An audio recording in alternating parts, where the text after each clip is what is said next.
Hello बच्चों, let us see the question. The question says, for a weak acid, incorrect statement is. एक weak acid को consider करना है हमें और हमको 4 स्टेटमेंट्स दिए गए हैं। इनमें से पूछा गया है कि कौन सा स्टेटमेंट हमारा इनकरेक्ट होगा। तो अगर weak acid हमारे पास कोई Ha है, ठीक है, ये कैसे डिसोसिएट होता है? ये डिसोसिएट होता है H plus plus A minus में, ठीक। लेकिन इसके बारे में क्या होता है, इसका जो डिसोसिएशन कांस्टेंट होता है that is alpha. Dissociation sorry, ये डिग्री ऑफ डिसोसिएशन है। डिसोसिएशन कांस्टेंट जो होता है दैट इज Ka। ये क्या होता है, इज लो होता है। क्या होता है, लो होता है। तो हम वीक एसिड के लिए देखें तो it's dissociation constant is low. तो पहला स्टेटमेंट तो हमारे पास करेक्ट है। दूसरी बात करेंगे, it's pKa is very low. pKa की बात करेंगे तो जो pKa होता है ये क्या होता है, इनवर्सली प्रोपोर्शनल होता है एसिडिक स्ट्रेंथ के। एसिडिक स्ट्रेंथ के, यानी कि एसिड क्या होगा, अगर एसिड हमारा क्या है, स्ट्रॉन्ग है। एसिड हमारा क्या है, स्ट्रॉन्ग है। दिस मीन्स कि उसकी पीएच वैल्यू क्या है, कम है। तो क्या होगा, उसकी जो pKa वैल्यू होगी, pKa value will be high. pK value क्या होगी, हाई होगी। Higher the pKa value, lower lower will be its pH, ठीक है।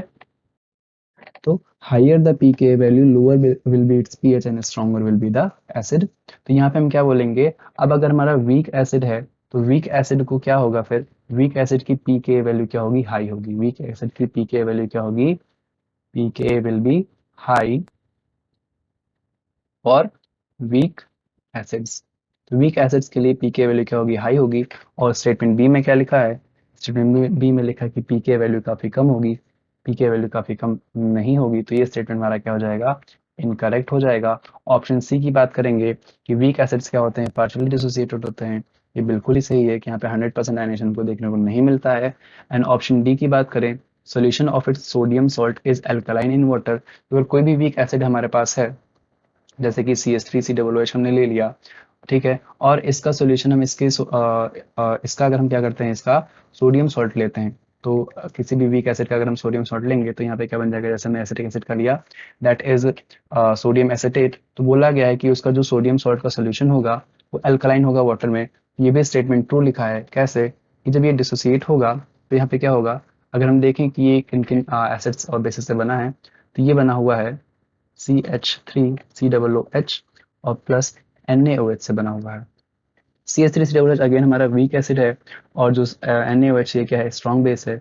और स्ट्रॉन्ग बेस और वीक एसिड का जो मिक्सचर होता है, जो सोल्यूशन रिजल्टिंग होता है, वो क्या होता है, एल्केलाइन होता है। यानी कि स्टेटमेंट डी भी हमारा करेक्ट है। हमसे पूछा गया था कौन सा स्टेटमेंट हमारे इसमें इनकरेक्ट रहेगा।